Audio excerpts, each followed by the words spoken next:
ઘરમાં તુલસીનો છોડ રાખવાનું હિન્દુ ધર્મમાં ખૂબ જ વિશેષ અને પાવન મહત્વ રહેલું છે. તુલસી માત્ર ઔષધિ છોડ જ નહીં, પરંતુ તેને દેવીના રૂપમાં પણ પૂજવામાં આવે છે. તુલસીના ઘરમાં રાખવાના આધ્યાત્મિક, વૈજ્ઞાનિક અને આરોગ્યપ્રદાન લાભો અને તેનું સંપૂર્ણ માહિતી આપેલી છે.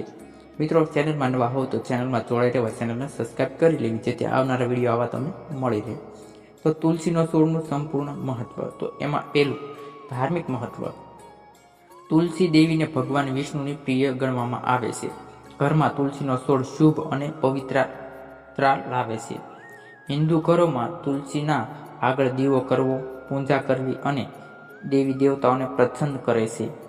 તુલસીનો છોડ ઘરમાં હોવું મંગલમય અને સૌભાગ્યનું ચિહ્ન દર્શાવે છે. ખાસ કરીને શુક્રવાર, કારતક માસ અને એકાદશીના દિવસે તુલસીની પૂજા કરવી શુભ માનવામાં આવે છે. 2. આયુર્વેદિક અને આરોગ્ય લાભ. તુલસીમાં ઘરમાં ઔષધિક ગુણ હોય છે, જેમ કે શરદી ઉધરસમાં રાહત આપે છે. તુલસીના પાન ઇમ્યુનિટી વધારે છે. પેટના રોગો, તાવ, તણાવ અને શ્વાસની તકલીફમાં પણ ઉપયોગી છે. રોજ સવારે તુલસીના પાન પાણી સાથે લેવા આરોગ્ય માટે લાભદાયી હોય છે. 2. વૈજ્ઞાનિક મહત્વ.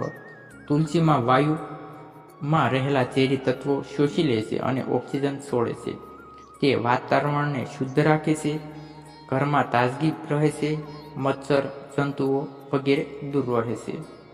4. ઘરમાં કઈ દિશામાં તુલસીનો છોડ. તુલસીનો છોડ હંમેશા ઉત્તર પૂર્વ અથવા ઉત્તર પૂર્વ દિશામાં રાખવો જોઈએ.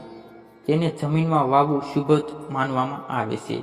રોજ પાણી આપવું, તેની આજુબાજુ સફાઈ રાખવી, સાંજે તુલસીના પાન પાસે દીવો લગાવવો શુભ મનાય છે.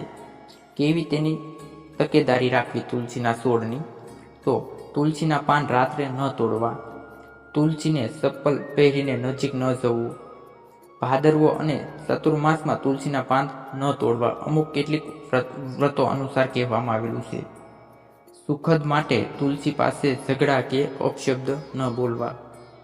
તુલસી શ્રદ્ધા, આરોગ્ય, શાંતિ અને સમૃદ્ધિ. ઘરમાં તુલસીનો છોડ હોવું એવું માનવામાં આવે છે કે દુષ્ટ શક્તિ દૂર રહે છે. ઘરમાં સંતાન સુખ અને ધન સંપત્તિમાં વૃદ્ધિ થાય છે અને પવિત્રતા અને શાંતિ ટકી રહે છે. મિત્રો, આવા જ ધાર્મિક રિલેટિવ વિડીયો માટે અમારી ચેનલને સબસ્ક્રાઈબ કરવાનું ના ભૂલતા.